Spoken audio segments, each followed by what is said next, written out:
우리는 역사상 가장 중요한 시점을 지나고 있습니다. 하나님께서는 하나님의 일을 하시기 전에 사람을 준비시키셨음을 우리가 알고 있습니다. 하나님 말씀은 마지막 때에 대추수, 대부흥의 때가 있다고 분명히 예언하고 있습니다. 아멘.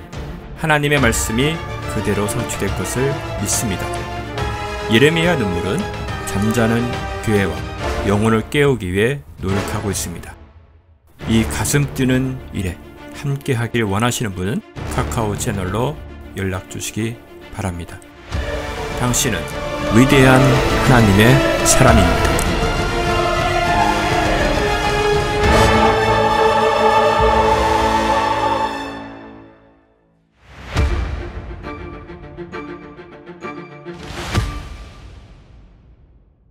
데살로니가 전서 4장 13절에서 18절 제가 여러분께 봉독해 드리도록 하겠습니다.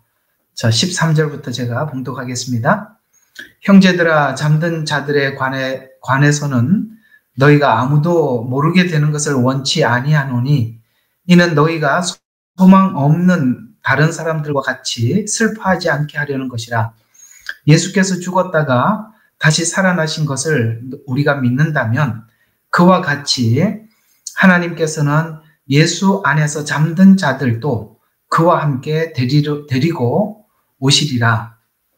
우리가 주의 말씀으로 너희에게 이것을 말하노니 주께서 오실 때까지 살아남아있는 우리가 잠들어 있는 자들보다 결코 앞서지 못하리라. 주께서 호령과 천사장의 음성과 하나님의 나팔 소리와 함께 하늘로서 친히 내려오시리니 그러면 그리스도 안에서 죽은 자들이 먼저 일어나고 그리고 나서 살아남아있는 우리도 공중에서 주와 만나기 위하여 그들과 함께 구름 속으로 끌려 올라가리니 그리하여 우리가 영원히 주와 함께 있으리라. 그러므로 이러한 말로 서로 위로하라. 아멘. 우리가 룻기를 계속 해오다가 잠시 다른 주제로 좀 빠져서 얘기를 하고 있죠. 말씀을 전하고 있는데요. 7년 이 시간이 부흥기, 왜 부흥기인가 라는 주제를 가지고 여러분들과 함께 계속 이 말씀을 두 번째 시간 이어가고 있습니다. 오늘 다 끝날지 아니면 다음번에 또 할지는 잘 모르겠습니다만 이 7년 시간이 누구는 환난기라고 이야기를 하고 있고 저희 같은 경우에는 환난은 맞습니다만 그건 부인하는 건 아니지만 환난은 맞지만 이 환난을 통해서 환난만이냐 아니다. 이 환난을 통해서 하나님 부흥의 시간을 주신다라고 주장하는 것이 바로 이제 원래 뭐 주장이 아니라 성경이 그렇게 이야기를 하니까 성경대로 표현하면은 그 시간이 그런 시간이다라고 우리가 여러분들에게 말씀을 하고 있죠. 저번에 이제 제가 여러분들에게 말씀을 전하면서 요한복음 말씀을 한번 언급한 적이 있죠. 이런 말씀이 있습니다. 요한복음에 보면 나보다 먼저 온 자는 다 강도요, 절도요, 이렇게 강도요 라고 이렇게 표현한 성경의 요한복음의 말씀이 있을 겁니다. 거기에 이 마지막 때가 분명히 지금까지는 7년을 사람들이 해석을 하면서 너무나도 이렇게 나팔재앙이나 대접재앙이 너무나도 이렇게 재앙이다 보니까 환난기다라고 이게 환난이라는 주제를 딱 이렇게 못을 박아놓고 성경을 풀었어요. 그렇게 보면 환난은 맞아요. 이게 환난기가 아니라는 얘기는 아닌데 그러면 하나님께서 단순히 환난만을 주는 것이 7년이냐 심판만 있는 거냐 라는 이야기를 구약을 보면 하나님께서 이스라엘 백성들이나 모든 성경의 이야기가 맥이 그렇잖아요. 하나님께서 성도들이나 이스라엘 백성 전체에게 환난을 주고 난 이후에 그 환난을 통해서 나타난 어떤 결과물들이 회복이었다는 거죠. 그러니까 구약 전체 맥락을 보면 이스라엘이 타락했을 때 하나님께서는 환난기를 통해서 다시 회복하게 만들었고 그들이 또 시간이 지나면 또 침체하고 그러면 하나님 또 환난을 주어서 또 회복하고 이게 이제 물론 사사기의 흐름이기는 합니다만 이 사사기의 흐름이 사사기에서만 그랬느냐? 아니죠. 이스라엘 전 역사가 이 사사기와 같은 이런 사이클을 계속 반복해 왔어요. 그렇다면 이렇게 되는 거죠. 그러면 그건 구약의 이야기 속에 구약 시간에만 있었던 일이냐? 근데 하나님은 이렇게 말씀하고 있어요. 자기 자신에 대해서 예수 그리스도는 어제나 오늘이나 영원토록 동일하시다라고 말씀을 하셨는데, 그럼 구약 시간 때만 타락하면 하나님이 환난을 통해서 회복시키고 또 타락하고 회복시키고 이렇게 구약 때만 그랬고, 그럼 신약엔 그게 없냐? 그러면 패턴 자체가 잘못 가지 않습니까? 구약은 계속 하나님 환난을 통해서 회복했는데, 그러면 7년도 똑같은 환난이라는 관점에서 봤을 때, 그러면 구약에는 환난 이후에 회복이 있었는데 7년이라는 시간이 환난으로 끝난다면 구약의 패턴하고 다르고 하나님은 동일하시다는 말하고도 충돌이 되죠. 옛날에는 그렇게 하셨는데 왜 그러면 7년을 환난으로 끝내십니까? 아니죠. 구약도 분명히 7년이라는 환난기가 14만 4천이 돌아오고 흰옷 입은 수많은 무리들이 주님 앞에 회복됐듯이 구약하고 똑같구나. 구약도 환난을 끝나고 회복기가 있었던 것처럼 요한계시록도 그렇게 기록을 했는데도 사람들은 환난이라는 딱 못 박은 주제를 가지고 7년 환난기를 풀어버리니까 환난으로 끝나버리죠. 그냥 하나님께서 다 죽일 놈들 다 죽여버리고 불태워 죽여버리고 그냥 지옥에 끌어놓고 이렇게 한다면 성경의 맥과도 다르고 하나님의 성품과도 다르고 전혀 이렇게 그냥 성경 자체가 깨져버리는 거지 않습니까? 그러나 분명히 7년은 회복기입니다. 그런 차원에서 보면 놀랍게 이 진짜 교회, 그러니까 진짜 교회가 진짜 교회인지에서 참 사실 좀 의문스럽습니다. 어떤 측면에서 좀 의문스러우냐면은 분명히 그 신사도가 갑자기 등장을 해서 하는 말이, 신사도들이 이런 이야기를 합니다. 마치 마지막 때 두 증인이 많은 사람들에게 기적을 베풀고 하나님 앞에 돌아온 것처럼 마지막 때도 하나님께서는 두 증인에게 엄청난 기름 부음 역사를 통해서 하나님께서 하나님 되심을 보여준 것처럼 바로 우리가 신사도요, 마치 요한계시록으로 표현하자면 우리는 두 증인과 같은 그런 사람이라고 등장했어요. 근데 그들은 분명히 가짜예요. 가짜인데도 성경이 지금 진짜 교회라고 말하는 사람은 환난기라고만 몰아넣고 있고 그 사람들의 말은 실제 요한계시록 이야기하고 맞거든요. 그러다 보니까 사람들이 또 그쪽으로 획 쏠리는데 사실은 그거는 아니에요. 왜냐하면 요한복음에 아까 조금 전에 말씀드린 나보다 먼저 온 자는 나 절도요 강도라고 했습니다. 그러면 이 사람들이 성경이 교회가 다른 교회들의 환난기라고 할 때 아니다. 하나님께서 부흥기다라고 이야기를 하면서 기적을 베푸는데 실제 열매를 보니까 성경과 또 다른 열매. 그러니까 사람들이 열매는 관찰하지 않고 부흥기라는 말을 이해하는 사람들은 쉽게 말해서 저같이 이렇게 주장하는 사람들에게 들으려고 하지 않고 전부 다 그쪽으로 몰려가 버렸죠. 이것도 하나의 미혹이라는 거죠.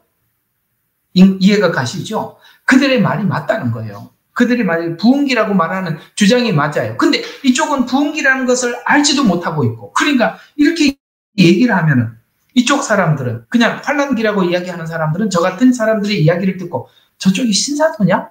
이렇게 또 이야기를 한단 말이에요. 참 이게 난감한 게 뭐냐면 가짜들은 미리 판을 깔아놨죠. 그리고 자기들이 어떤 목적을 하고 있어요.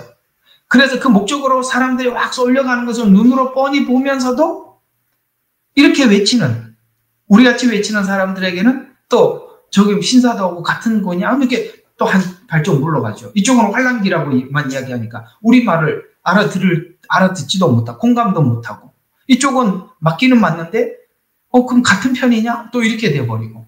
이게 그런 거예요. 참 보면 참 이게 제가 계속 느끼는 게 뭐냐면 정말 하나님의 철저한 우리가 하나님의 그 철저한 울타리, 그 보호 아래서 우리가 거기서 있지 않으면, 잠시라도 문을 열고 바깥의 문을 살짝 열어버리면 수많은 것들이 우리를 기다리고 있는 거예요. 정말 이 문만 열면 그냥 우글우글 한단 말이죠. 이쪽은 신사도가 우글거리지 않나, 이쪽은 환난기라고만 주장하지 않나. 이게 전부 다 이게 두 가지가 다 있는데도 이걸 아무리 설명을 하고 이쪽에 설명을 해도 이쪽 사람들의 귀는 닫혀 있고 이쪽 사람들은 우리하고 그 사람들하고 전혀 질이 다른 사람이 신사도하고는 다른데, 그래서 참 이게 외롭게 가는 길일 수밖에 없구나라는 생각이 참 많이 들었는데 어쨌든 성경이 말하는 대로 우리가 하고 또 성경이 말씀하는 대로 믿읍시다. 저는 수많은 가짜들이 사람들을 그렇게 속이고 실제는 하나님께서 주시는 복음이 아닌 전혀 다른 복음으로 사람들을 속이고, 그리고 사람들이 속죠. 성경에 보면은 성경에 분명히 그렇게 말해요. 마지막 때는 속이기도 하고 그다음에 속기도 한다고 했습니다. 뭐 우리로 이게 단순히 뭐 우리가 속고 속이고 이런 정도가를 넘어서서 이거는 배교지 않습니까? 마지막에 이게 속인다라는 이런 단순한 이야기를 훨씬 넘어서서 그냥 속이면 끝나는 거예요. 여러분, 속인 사람이 나중에 지옥 가서 사고할 것 같습니까? 야, 내가 너를 속였는데 니 잘 속아서 여기 지옥 왔는데 정말 그때 미안하다. 그럴 것 같습니까? 속은 자신만 끝장인 거예요. 답이 없다고요. 그런 겁니다. 책임이 없어요. 그들은 아무런 우리 영혼에 대해서 아무런 책임도 없고 아무것도 없습니다. 그냥 속은 본인만 끝장인 겁니다. 그런 차원에서 보면 우리가 복음 앞에 인도함을 받는다는 것, 또 하나님 앞에 그 말씀 그대로 우리가 믿고 간다는 것이 정말 주님의 보호 아래서 평탄대로지, 주님의 보호를 벗어나는 순간 참 무서운 것 같아요. 이 미혹의 세계가 참 그런 것 같습니다. 자, 그래서 오늘은 우리가 이게 이스라엘이라는 나라에 대해서 지금도 이렇게 보면은 그래요. 우리 여기 있는 우리 같이 있는 우리 예레미야 눈물방에 있는 여러분들도 그렇습니다만 여기에 이렇게 잘 따라오시다가 알리야 이야기를 하니까 그 알리야가 어디냐고 주장하고 있는 어떤 사람들이 또 주변에 있지 않습니까? 근데 뭐 그런 사람들 이야기를 들으면서 또 저쪽이 맞는가 보다 하고, 그것도 알리야 때문에 또 많은 분들이 또 그쪽 이야기를 듣고 또 우리를 보고 이런 이야기는 좀 안 했으면 좋겠는데 또 자기하고 좀 다르면 또 이단이라고 딱 이야기를 하더라고요. 이단이라는 말을 그렇게 함부로 하면 안 되는 건데 그렇게 이단하고 이렇게 찍어버리더라고. 그러니까 그 사람들이 가서 그렇게 얘기를 듣고 야, 저쪽 이단이라고 딱 이 얘기를 그렇게 규정을 해버렸으니 그게 얼마나 기가 막히는 이야기입니까? 그 다 하나님 오시면 심판받을 이야기예요. 자, 오늘은 왜 이게 마지막 때가 우리가 부흥기냐라는 주제를 가지고 여러분들과 함께 나누고 있는데, 여러분과 제가 분명히 잘 알아야 될 게 이방 교회인 우리들이 정말 조심해서 이해해야 될 것이 뭐냐면 이스라엘에 대한 이해입니다. 이스라엘에 대한 이해예요. 여러분, 양과 염소의 비유 보시면 내가 많은 민족들, 모든 민족들을 모아놓고 이렇게 이야기합니다. 여기서 말하는 모든 민족은 지금 마태복음은 저번에 5장부터 7장까지 설명을 쭉 해놨더니 누가 아주 뭐라고 하여튼 너무 심한 말을 해서 내가 그런 말을 들어본 적이 없어서 그냥 내가 보자마자 그냥 지워버렸는데, 그 이상한 말을 그렇게 안 보인다고 그렇게 상대방에 대해서 그렇게 욕을 할 수 있는 건 아니지 않습니까? 그래서 사람들이 참 마음이 너무나도 가난해 있구나 이런 생각이 좀 들었습니다만, 이 이스라엘에 대한 이해를 정말 잘 하셔야 돼요. 이스라엘은 누구냐? 우리가 보는 입장에서 이스라엘을 하나님은 이렇게 소개하고 있어요. 한번 보시죠. 우리가 이스라엘에 대해서 먼저 좀 정확한 이해를 합시다. 이사야서 49장 3절과 6절. 자, 성경 있으면 펴보세요. 이사야서 49장 3절과 6절. 이스라엘에 대해서 하나님은 우리에게 이렇게 소개를 해주고 있습니다. 내가 이르기를 너는 나의 종이라. 잘 기억하세요. 하나님께서는 내 종 야곱아라고 했습니다. 지금 야곱을 지칭하는 것이 아니라 실제 이스라엘을 지칭할 때마다 항상 하나님은 야곱 이라는 표현을 쓰시죠. 왜? 야곱이 이스라엘이라는 이름을 얻었기 때문에 때로는 이스라엘이 하나님 앞에 책망할 것이 있을 때 이스라엘아 이렇게 표현하지 않고 네가 이스라엘이 어떤 상태에서 이스라엘이라는 이름을 받았는지 기억하게 하기 위해서 내 종 이스라엘아, 그러니까 내 종 야곱아 이렇게 표현해요. 야곱이라고 표현을 했을 때는 너희가 이스라엘이라는 칭호를 어느 때 받았느냐 그걸 생각해봐라 라는 차원에서 야곱아 이렇게 표현하는 거예요. 그러니까 그 말은 하나님께서 이스라엘을 부를 때 어떤 각성의 의미를 쓸 때는 야곱아 이렇게 표현하기도 하고 각성, 네가 어떤 상태에서 이스라엘 됐느냐 그러니까 각성이라는 차원에서 야곱아 이렇게 표현할 때도 있고 때로는 이스라엘 이렇게 표현할 때도 있습니다. 그러나 그 표현은 똑같은 이스라엘을 이야기하는 거예요. 그런데 이스라엘을 향해서 뭐라고 이야기하냐면 너는 나의 종이라 꼭 기억하십시오. 이스라엘은 하나님의 종은 뭘 하는 사람입니까? 하나님의 뭔가를 전달해 주는 사람이죠. 그러면 이스라엘을 통해서 하나님은 많은 것을 우리에게 인류에게 전달해 주고 있죠. 예를 들어서 구원이 무엇인지 아브라함을 통해서 전달해 주고 있고 그 다음에 십자가의 죽음이 뭔지 이삭을 통해서 말했고 성화가 뭔지 우리 인간이 하나님 앞에 어떻게 성화되어 가는지를 야곱을 통해서 설명을 했고 이해가 가시죠? 그래서 하나님은 이스라엘이라는 한 나라를 통해서 믿음이 무엇인지 십자가의 죽음이 무엇인지 성화가 무엇인지 그 다음에 하나님께서 이스라엘에게 율법을 주고 그 율법을 지키지 않았을 때 하나님의 심판이 무엇인지 인간이 스스로 그 죄를 해결할 수 없어서 그 예수 그리스도, 그 메시아를 보내주신다는 약속을 하고 그건 단순히 이스라엘과 하나님 안에서 일어나는 대화가 아니라 우리 모든 인류를 대표해서 하나님께서 이스라엘이라는 한 민족을 세워놓고 둘의 대화를 통해서 우리 모두에게 하는 말을 둘의 대화를 통해서 우리 모두에게 전해주고 있다는 것이죠. 그런 차원에서 보면 우리는 하나님의 말씀을 듣기 위해서는 이스라엘과 하나님 사이에 어떤 대화를 주고받았는지 성경을 대화자, 이스라엘과 하나님의 대화라는 관점에서 보고 그 다음에 우리에게 주는 메시지를 다음 2차적으로 받아야 되는데 대체 신학은 그걸 싹 바꿔놓고 이스라엘이라는 그 당사자들은 떼버리고 이스라엘이 우리가 돼서 들으니까 못 듣는 거예요. 자, 어쨌든 이런 이야기는 여러분들에게 많이 해서 일단은 넘어가고 이스라엘은 분명히 하나님이 내 종이라고 이야기합니다. 그래서 이스라엘아 내가 너를 통하여 영광을 얻으리라 하시더니 내가 말하기를 내가 헛되이 수고하였으며 허무와 공허를 위해서 내 힘을 소모하였구나. 하나님 하나 나의 판단은 여호와께 있고 나의 상급은 내 하나님께 있도다 하였노라. 이제 그러니까 이스라엘이 지금까지 하나님 앞에 율법을 받고 그 다음에 율법을 지키지 못하고 하나님 앞에 심판을 받고 그래서 내가 지금 하나님 앞에 내 힘을 다 소모하였구나.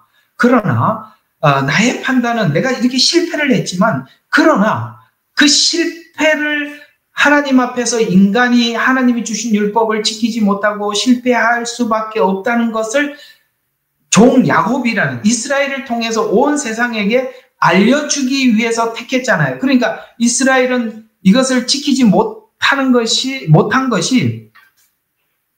욕을 먹을 일이 아니라 인간이 하나님 앞에 율법을 받고도 지키지 못한다는 것을 알려주기 위한 종이니까 그들이 지금 이렇게 생각을 해야 되는 거죠. 우리 스스로는 우리 스스로 구원할 수 없구나라는 것을 이스라엘이라는 한 민족을 통해서 우리 모두에게 전해주는 역할, 그 역할을 하기 위해서 하나님이 내 종이라. 그래서 그들을 선택했다라고 이야기를 하는 것입니다. 이 49장 3절과 6절을 쭉 보면은 그런 이야기구나. 판단은 하나님이 하시는 거구나. 그렇습니다. 하나님이 이스라엘 통해서 우리 온 인류에게 할 메시지가 있어서 그들을 종으로 삼아주셨다라고 하면서 자, 나를 종으로 만드시어 야곱을 그분께 돌아오게 하시려고 나를 부르시고 이스라엘이 그분께 모일지라도 내가 여호와 앞에서 존귀함을 얻고 내 하나님은 나의 힘이 되셨도다. 또 이르기를 너로 내 종을 삼아 야곱의 지파들을 다시 일으켜 보존된 이스라엘을 다시 세우는 것은 작은 일이니 하나님께서 이스라엘을 흩으시고 다시 지금 알리야해서 이스라엘을 다시 세우는 일은 하나님 앞에 큰 일이 아니라 작은 일이니 내가 또한 너를 이방인들의 뭘로 주었냐면 종인데 빛으로 주었다는 거예요. 종인데 어떤 종으로? 이스라엘에게, 이방인에게 비치는 빛으로 줬다는 거예요. 뭔가를 하나님, 그들을 통해서 세상에게 뭔가를 이렇게 투영하고 싶은 거죠. 그게 이스라엘이었던, 만약에 하나님께서 우리 대한민국이라는 한민족을 선택했더라도 아마 그렇게 쓰셨을 거예요. 그러나 하나님께서 그들을 선택한 건 하나님의 주권 안에서 선택한 거니까 왜 하나님이 이스라엘을 선택했어요? 대한민국을 선택하지? 이 얘기는 할 건 없다는 거죠. 그러나 하나님 주권 안에서 선택해서 왜 그랬느냐? 한 가지, 이방인의 빛으로 주었더니 이는 나의 구원이, 하나님께서 어떻게 구원을 하시는지, 그 다음에 마지막 때 하나님께서 마지막 때 시간표도 이스라엘에게 두어서, 이게 이제 좀 이따가 스가랴서 12장 8절이 그 말이에요. 그러니까 구원도 이렇게, 초림도 예수님 이스라엘에 오셨고 재림도 이스라엘이라는 이 되어가는 과정을 보면서 이를 쭉 주님이 오신다라고 하나님께서 이스라엘을 통해서 그 시간을 우리에게 알려주기 위해서 그 모든 구원, 그 다음에 휴거, 재림, 그 모든 것은 이스라엘에게 하나님께서 전해주었고 그걸 가지고 이방인에게 모든 빛이라고 그냥 너희들은 그 종으로 불렀다라고 이야기하고 있습니다. 꼭 기억해야 될 것은 이스라엘은 뭘로 봐야 된다고요? 하나님의 부르심을 받았는데 뭘 부르심을? 모든 인류에게 구원과 그 다음에 재림, 그 모든 시간표를 하나님이 이스라엘 안에다 담아서 모든 세상에 공개하고 있다는 거예요. 그래서 여러분 스가랴서 12장 8절에 보면 이렇게 말씀하고 있습니다. 만군의 주가 이같이 말합니다. 그 영광 후에 그가 너희를 약탈한 민족들에게선 나를 보내셨나니 이는, 자 보세요, 이는 너희를 손대는 자가 그의 눈동자를 손대는 것이기 때문이라, 이렇게 말씀하고 있습니다. 이게 무슨 뜻일까요? 이스라엘은 곧 나다, 이런 뜻이에요. 너희들이 만약에 이스라엘에게 이렇게 저렇게 하는 것은 전부 다 나에게 하는 것이다, 이렇게 하나님이 설정을 해놨어요. 왜요? 하나님은 지금 이스라엘이라는 한 나라를 택해서 종으로 삼으셔서 지금 하나님의 말씀을 전하고 있는데 사단도 이스라엘을 통해서 하나님은 일하고 있다는 걸 알아요. 그래서 이상하게 그 사단에게 속한 자들이 이스라엘에게 눈동자를, 이스라엘을 공격하는 것은 하나님이 곧 나를 공격하는 것이라고 간주하겠다는 거예요. 그렇게 해서 이상하죠. 이스라엘이라는 나라는 온 세상의 미움을 받아요. 크게 그들이 뭔가를 잘못한 것도 없는데 세상의 모든 시선이 이스라엘에게 초점이 맞춰져 있어요. 이런 것처럼 그거는 뭔가 영적 세력에 의해서 움직이고 있는 어떤 힘이 있는 거잖아요. 그래서 이스라엘을 하나님께서 분명히 눈동자라고 말씀하셨는데 사단이 이걸 모를까요? 그렇지. 이스라엘은 하나님의 종이고 하나님의 눈동자예요. 이스라엘을 공격하는 것은 곧 하나님을 공격한다는 걸 왜 모르겠어요?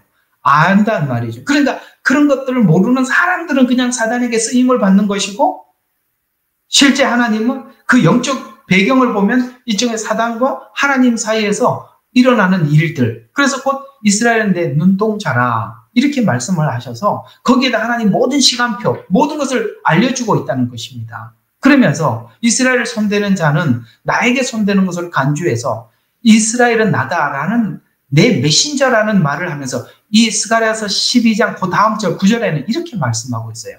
이스라엘에게 손대는 자는 자신들이 의존하는 힘에 의해서 파멸될 것이다, 이런 뜻으로 내가 내 손을 그들 위에 흔들리니, 이건 하나님께서 이스라엘에게 손대는 자 않고 나에게 손대는 것으로 간주해서 내가 그들을 손댈 것이다, 이런 말이에요. 내가 손을 흔들리니 그들이 그들의 종들에게 약탈거리가 되리라. 그러니까 뭐냐면은 그들의 종들이라고 하면은 자기들이 다스리는 어떤 사람들, 어떤 나라들에 의해서 너희가 도리어 점령을 당하게 만들 것이다. 그러니까 이스라엘을 공격을 했어요. 그런데 너희들을 섬겼던 나라가 장성해져서 너희들을 다시 공격하게 되면 그건 내가 너희들을 머리 위에 손을 흔든 것이다, 내가 너희들에게 그렇게 한 것이다, 그리 알라라고 9절에 딱 못을 박아놨어요. 아시다시피 이스라엘을 공격했던 모든 나라들은 보세요, 옛날에 강대 아수르, 바벨론 흔적 없이 사라졌지 않습니까? 앞으로도 그럴 거예요. 이건 왜 그러냐면 하나님이 말씀하셨기 때문에 그러는 거란 말이죠. 자, 그러면 오늘 제가 여러분들에게 꼭 정리해드리고 싶은 부분이 바로 이 부분입니다. 이스라엘은 뭐라고요? 하나님의 종. 그 다음에 이스라엘은 누구라고요? 하나님의 눈동자. 이스라엘에게 저주하고 이스라엘을 축복하는 것은 곧 누구에게 축복하고 저주하는 거라고요? 하나님께. 이렇게 공식이 성립이 되는 것입니다. 그런 차원에서 양과 염소의 비유를 오늘 이 관점에서 보시면 다 해결이 되는 것입니다.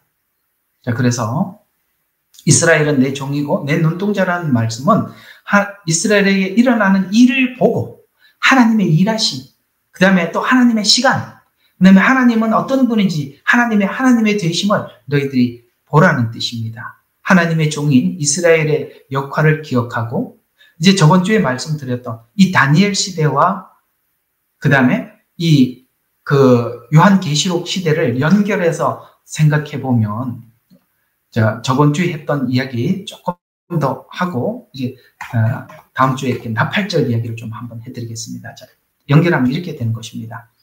이스라엘에게 하나님께서 약속하는 것이 이제 70일이잖아요. 이 70일에는 굉장히 중요한 거예요.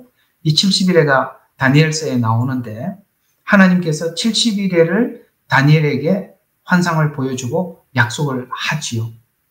근데 70일에서 69일에는 지나갔어요. 그게 마지막 한 일회가 남았어요. 근데 하나님은 지금 이스라엘은 하나님의 종이라고 했고 이스라엘을 빛이라고 했습니다. 하나님 말씀을 다 투영하는 거라고 그랬어요. 눈동자라고 그랬습니다. 하나님께서 이스라엘에 일어나는 시간표를 보고 주의 재림의 날을 우리 보고 간음하라고 말씀하셨어요. 자, 그러면 69일에가 이미 지나갔습니다. 69일에는 대략 어떻게 지나가는 거냐면 이스라엘이 지금 포로로 잡혀 있다가 다시 이스라엘로 돌아온 시간, 성전을 재건하는 그 시간, 그 시간을 기점으로 해서 시작으로 해서 이스라엘이 예루살렘으로 돌아오고 난 이후에 예수님께서 나귀를 타고 입성하는 그 시간, 그 시간들을 딱 계산을 해보면 정확하게 69일에가 지나갑니다. 69일에가 77에 49인데 49에서 7년을 빼면 되겠죠? 그러면은 42가 되나요? 예, 2가 되는구나. 그렇게 이미 이건 420년, 이게 이미 그 시간에 이미 지나가 버렸죠. 그냥 마지막 한 일회가 남았는데, 이스라엘에게 약속한 한 일회는 지금 69일에는 이미 지나갔고, 마지막 한 일회는 우리가 지금 요한계시록에서 보고 있는 7년이라는 이 환란기인데, 그러면 하나님께서 지금 이스라엘을 통해서 우리 모두에게 하고 싶은 이야기가 뭐냐면 마지막 한 일에는 69일에가 가졌던 성격과 같은 성격이다.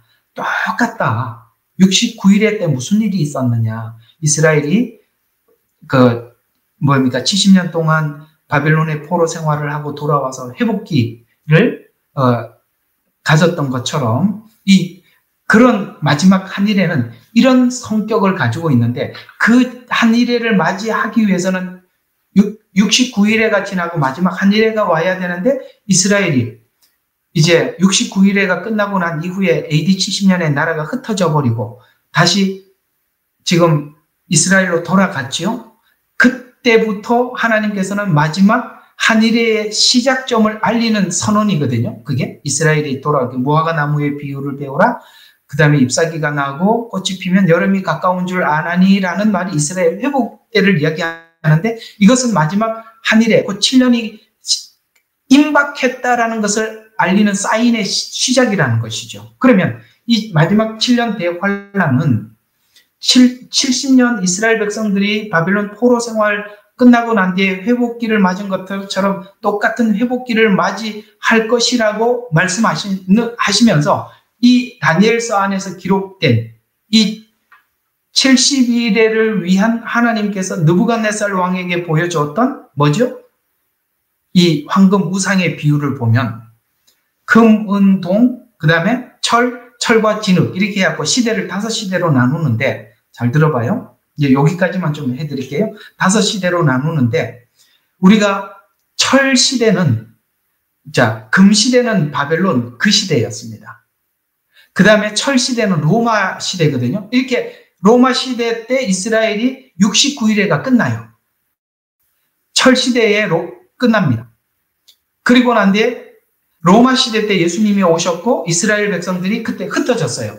그렇게 69일에가 끝나면서 철시대에 끝나면서 마지막 한일회를 이렇게 이야기합니다. 마지막 한일회는 철과 진흙의 시대다. 이렇게 성경은 말씀하고 있어요. 철과 진흙. 이것 때문에 많은 사람들이 철과 진흙이 뭐냐, 철은 무엇이냐, 진흙이 뭐냐, 시대마다 해석을 해왔어요.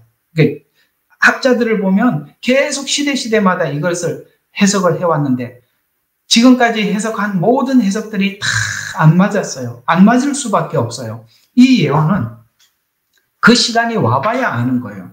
우리가 예를 들어서 얼마 전에만 해도 철은 공산진영이고 그 다음에 진흙은 민주진영이다. 그러나 민주진영과 공산진영이 섞이지 않는 것처럼 섞이지 않을 것이다. 일치되지 않을 것이다. 아니죠. 일치되지요.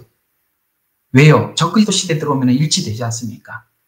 그래서 보니까 그것도 아닌 것 같아. 그래서 철이 뭐냐, 진흙이 뭐냐라는 이야기는 막 의견이 엄청 분분했어요. 그러나 우리가 마지막 때가 되어 가면 갈수록 우리는 이런 생각을 하게 됩니다. 철은 무엇일까? 진흙은 무엇일까? 그래서 저는 제 나름 이렇게 한번 정리를 해보고 있어요. 야, 인간은 흙으로 만들었잖아요. 하나님께서 진흙으로 창조하셨죠. 그러면은, 일단은 하나님께서 성경대로 보면은 흙은 인간이니까, 그렇게 사람이구나. 이렇게 이제, 지금 제가 이제 최근에 이해해보고 싶은 게 그쪽이었어요. 그러면 철은 뭘까? 철은 제가 볼 때는 이제 우리 속에 몸에 박는 칩인 것 같아요. 그 철이지 않습니까? 이게 마치 철과 진흙 시대는 마치 노아 시대 때 그 네피림이 등장하고 있는데 이건 정말 해석하기 어려워요. 뭔지 모르겠어요. 그런데 뭔지 모르는 것 같이 이 마지막 때 이런 비슷한 게 아닐까라는 어쨌든 그렇게 저도 한번 열어놓고 지금 관찰하고 있는 중이에요. 그래서 요즘은 사이보그, 뉴럴링크 이런 인간이 이제 등장할 것에 대해서 예고를 하고 있는데 분명히 이건 칩은 철이에요. 그러나 진흙은 인간을 하나님께서 진흙으로 창조하셨다라는 말을 쓰니 굉장히 일리가 있어 보여서 이 마지막 때 마치 네피림과 같이 이런 사이보그, 뉴럴링크 이런 형태의 사람들이 그때 네피림이라고 이야기한 게 아닌가라는 생각을 요즘 열어놨어요. 그러면 이렇게 한번 생각해봐요. 과거에 철과 진흙을 해석했던 수많은 사람들이 나름대로 막 주장을 막 해왔는데 이건 상상도 할 수 없는 게 지금 이 시대에 와보니까 이런 것들이 나오니까 그렇게 접근을 해서 한번 추측해 볼 수 있는 건데 과거에는 이런 전혀 생각할 수가 없습니다. 인간의 머리 이렇게 칩이 박힌다, 사람의 생각을 주장한다, 이건 있을 수가 없는 그런 게 아예 없었으니까요. 그래서 이 예언이라는 것이 그 시간이 가까이 와야 우리가 더 정확하게 접근해서 관찰해 볼 수 있는 게 아닌가라는 생각은 한번 제가 해본 겁니다. 그건 성경의 이야기는 아닌데 이건 참 미스테리로 남아있기 때문에 그래요. 그래서 이제 이런 인간이 등장하는 거 마치 그 노아 심판 직전에 네피림이 등장한 것과 같이 이게 그 노아 종말과 지금 현재가 이렇게 맞춰보면 그런 차원에서 또 마지막 종말을 우리에게 말씀해주고 있지 않는가라는 생각이 들었어요. 자, 두 번째 시간으로 사실 저번 주 여러분들에게 말씀드렸던 이야기를 또 반복하는 것 같은 내용으로 여러분들에게 전달을 해드렸습니다만 이게 여러분들에게 해명하고 설명해 가는 이 과정이 쉽지 않아서 저번 주 이야기를 오늘 제가 조금 더 덧붙였는데 다음번에 한 번 더 이스라엘 절기와 이렇게 연결을 해서 이 마지막 때 왜 나팔절 때 오셔야만 하는 건가? 나팔절 다음 절기가 대속죄일이거든요. 이 대속죄일은 7년 환란 중에 성경에 그 이스라엘 백성 전체가 하나님 앞에 회복되고 구원받는 그런 예언들이 구약에 무진장 많이 나와 있습니다. 이게 대속죄일이에요. 그 대속죄일이 구약에 있었던 하나의 대속죄일이 아니라 7년 환란기 중에 대속죄일이 있습니다. 그게 나팔절이 끝나면 이 욤키푸르라고 하는 대속죄일이 있어요. 지금은 그 나팔 소리가 들리고, 그래서 나팔 재앙이 있지 않습니까? 1, 2, 3, 4, 5, 6, 7. 그러니까 7번의 나팔 재앙이 바로 이스라엘의 나팔절과 관련이 있어요. 거기 맞춰보면, 아, 나팔절에 대속죄일이 있구나. 대속죄일은 이스라엘 백성들이 하나님 앞에 구원받고 회복되는 날이구나. 아, 그 대속죄일이 이렇게 되는구나 하고 절기를 통해서 여러분들에게 한 번 더 말씀을 드리면, 아, 이게 마지막 때가 환란 정도로 끝나는 것이 아니라 여기에 엄청난 용서가 있고 회복이 있고 부흥이 있구나라는 것을 한 번 더 이해하게 될 것입니다. 오늘은 일단은 여기까지만 좀 여러분들에게, 저번 주 이야기했던 거지만 이게 높아심에 한 번 더 여러분들한테 강조하고 싶은 마음이 있어서 한 번 더 여러분들에게 말씀을 드렸습니다. 한번 기도하겠습니다. 하나님, 언제부턴가 이 기독교 안에 있는 신학에서 아버지 하나님, 정말 이스라엘이라는 그 종의 역할, 그 메신저들이 지워져 가고 사라져 가고, 이제 이 약속의 당사자가 이스라엘이 아니라 교회라는 이름으로 등장하는 바람에 아버지 하나님, 이스라엘이 하나님 눈동자와 같이 하나님의 종으로서 역할을 하고 있는 것에 대해서 우리의 눈이 감기고 말아서 성경의 수많은 이야기들이 닫힐 수밖에 없었습니다. 그러나 하나님, 다행히 저희들에게는 이 이해와 문을 열어주셔서 이스라엘을 통해서 하나님께서 온 인류에게 무엇을 하려 하시는지를 보게 하시니 감사합니다. 하나님, 원하고 기도하옵기는 오늘도 이방 교회에게 이스라엘을 열어주시고, 또 이스라엘에게는 정말 하나님께서 이 이방 교회를 통해서 하시고자 하는 일이 무엇인지 저들에게도 눈을 열어주셔서 서로에게 이 닫힌 문이 활짝 열릴 때 하나님, 성경의 전반적인 내용이 우리에게 보여지기 시작할 줄로 믿사오니, 하나님, 오늘도 정말 듣기 어려운 이야기지만 아버지 하나님, 저들에게도 이해하고 소화할 수 있는 아버지 은혜를 베풀어 주셔서 하나님, 우리에게도 귀와 눈이 활짝 열리는 복된 시간 되게 하옵소서. 예수님 이름으로 기도드렸습니다. 아멘.